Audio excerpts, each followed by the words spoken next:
រឿងនេះបានកើតឡើងនៅឆ្នាំ1995ក្នុងក្រុងតូចមួយខេត្តបន្ទាយមានជ័យអស់រយៈពេលជាច្រើនថ្ងៃទីក្រុងនោះមានភាពចលាចលខ្លាំងណាស់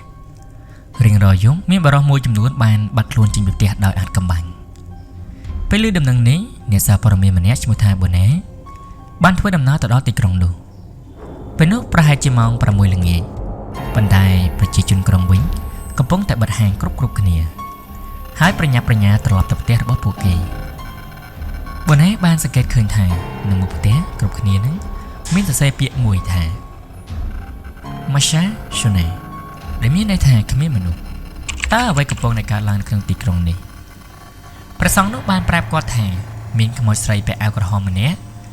ដែលតែងតែលងបន្លាចអ្នកស្រុកក្នុងភូមិនេះហើយរៀងរាល់យប់វានឹងទៅគូទ្វារផ្ទះគ្រប់គ្នាហើយហៅឈ្មោះបរិសុទ្ធដែលមាននៅក្នុងនោះគ្មានបរិសុទ្ធណាម្នាក់អាចនឹងមិនអើពើសម្លេងដ៏ព្រោះរបស់ខ្មោចស្រីនោះបានឡើយពេលបើកទ្វារកាលណាវានឹងគ្រប់គ្រងចិត្តរបស់ពួកគេនឹងនាំគេទៅកន្លែងឆ្ងាយមួយហើយមិនមាននរណាម្នាក់អាចត្រឡប់មកវិញបានឡើយដោយហេតុនេះហើយបានជាប្រជាជនក្រុងនេះបានសរសេរថាមនុស្សសាសនានៅមុខផ្ទះដើម្បីឲ្យមេខ្មោចគិតថាថ្ងៃនេះមិនមានមនុស្សនៅផ្ទះទេព្រះសង្ឃមានបដិការប៉ុណ្ណេះហើយក៏ប្រញាប់ត្រឡប់ទៅកុដិរបស់ព្រះអង្គវិញបូណាគិតថាគាត់ទទួលបានរឿងល្អសម្រាប់កាសែតថ្ងៃស្អែក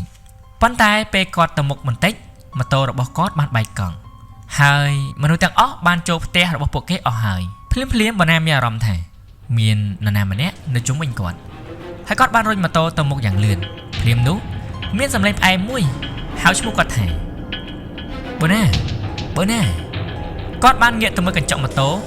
គាត់បានទម្លាក់ម៉ូតូនៅទីនោះហើយរត់គេចយ៉ាងលឿនគាត់បានទម្លាក់ខ្លួនក្នុងផ្ទះតូចមួយបូណាភ័យខ្លាចខ្លាំងណាស់បន្ទាប់ពីឆ្ងាត់មួយសន្ទុះគាត់ប្រមូលកម្លាំងចិត្តហើយបើកទ្វារមើលតែគ្មាននរណានៅទីនោះឡើយពេលព្រឹកឡើងគេបានរកឃើញបូណាដួលសន្លប់នៅក្នុងផ្ទះនោះចាប់ពីថ្ងៃនោះមកដល់ថ្ងៃនេះបូណាមិនដែលយល់ថាយប់នោះតើមានអ្វីកើតឡើងចំពោះគាត់ឡើយព្រោះប្រជាជនក្រុងនោះបាននិយាយថាគាត់មិនមែនជាមនុស្សក្នុងទីក្រុងនោះទេប្រហែលដូច្នេះហើយទើបគាត់អាចរស់រានមានជីវិតបាន